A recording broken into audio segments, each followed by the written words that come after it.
yansıtsın yüzündeki nurunu.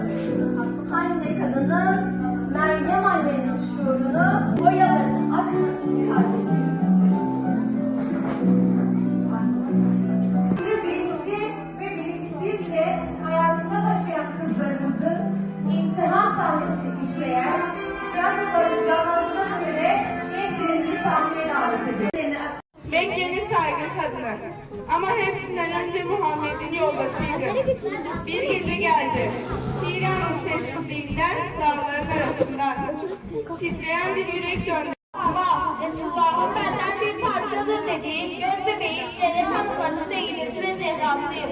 Mekke'nin ikileri günlerinde doğdum. Çocuk yaşımda Kabe'de babam.